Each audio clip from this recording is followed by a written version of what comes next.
overreacting, overthinking, and then questioning why we did so. Most of us are largely unaware of how profoundly our emotions dominate us. We would all love to believe that we are in control of our lives and control our destinies, but for most of the time, we are at the mercy of our moods. Your emotions can make you see what you want to see. If you live your life this way, you become disconnected from reality. This disconnection keeps you from seeing the bad choices you make and the negative patterns in your life. So how can you master your emotions?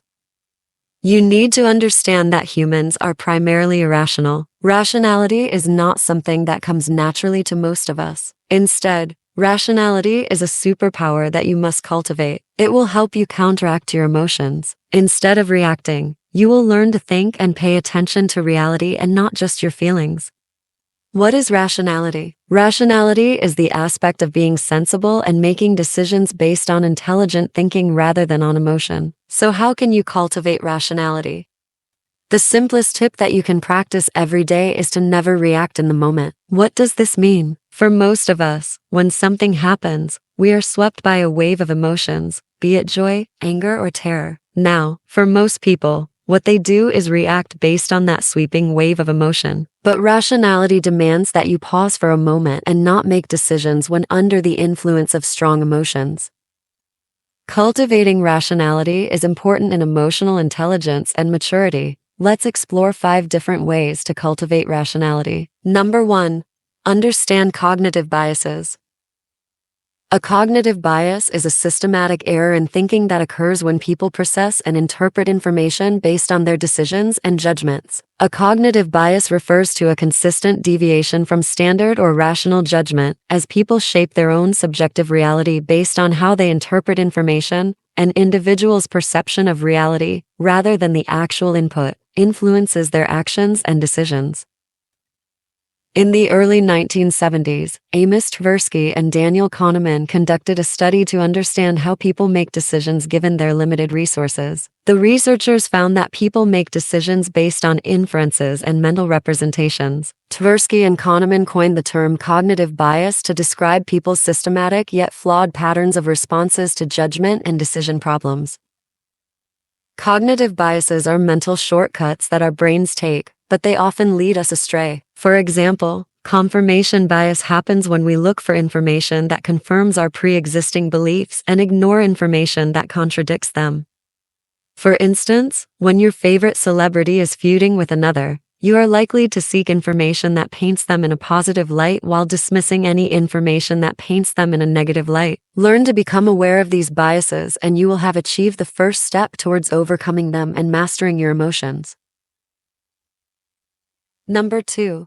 Embrace critical thinking. Critical thinking means that you put an effort in analyzing the information you consume and pass around. This means that when you encounter information, you are able to analyze facts to form a judgment. You are able to question assumptions, evaluate evidence, and consider alternative explanations. A simple hack for doing this is adopting the WH questions: who, what, when, where, why, and how. So next time you read a post on social media, ask yourself, who is the source? What is the evidence? When did this happen? Where is this information coming from? Why might this be happening? And how does it all fit together? Do not simply react to information at face value. Assess the facts and make an informed decision. Number 3.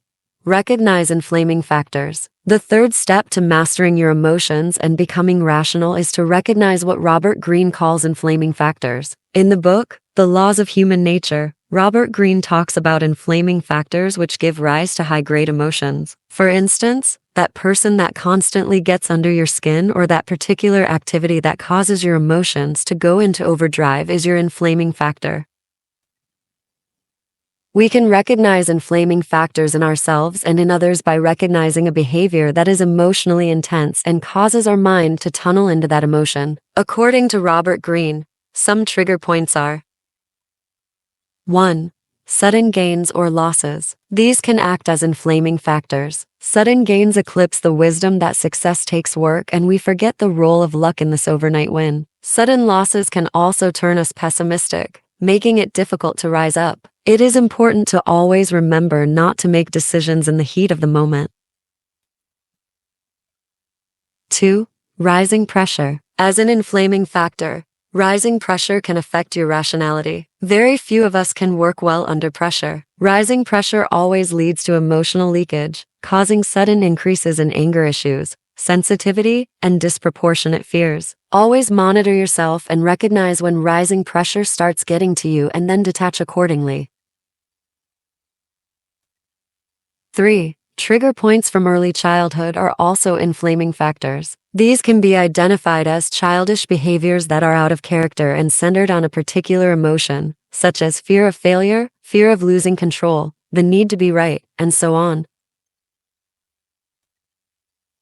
4. The group effect. The group effect is another inflaming factor that can affect your rationality. People behave differently from their usual self when in a group. For instance, look at people at a political rally, a concert, or a sport event. They behave the same as each other. However, if you meet these same people on their way to work, you will not recognize them.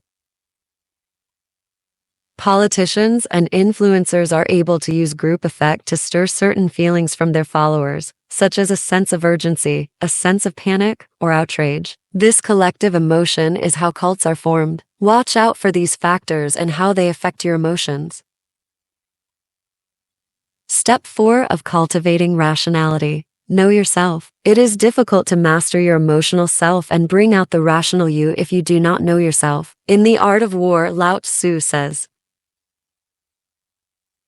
"If you know the enemy and know yourself, you need not fear the result of 100 battles. If you know yourself, but not the enemy, for every victory gained you will also suffer a defeat. If you know neither the enemy nor yourself, you will succumb in every battle."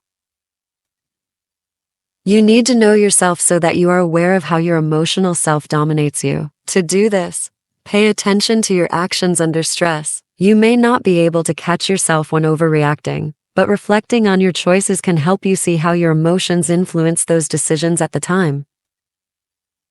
It is particularly important to pay attention to the weaknesses that become evident under pressure. Knowing your weaknesses, strengths, and biases can help you avoid emotionality and remain true to what you want, maintaining your rationality. Number 5. Examine your emotions. When you have learned about yourself and the kind of emotions you are prone to, it is time to examine the root of these emotions. This means being aware of the inflaming factors and cognitive biases when responding to situations. For instance, do you find yourself getting worked up over small things?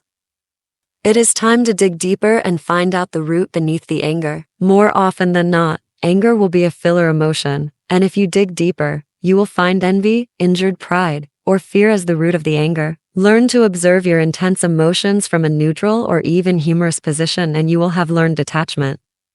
And there you have it, 7 important steps on how to master your emotional self, develop rationality and emotional intelligence. Learn to delay your reaction, understand cognitive biases, embrace critical thinking, recognize inflaming factors, know yourself, and examine your emotions. Hope this video helps you on your journey to emotional intelligence. If you found this video helpful, please like and subscribe for more. See you next time, and until then, keep cultivating your rationality.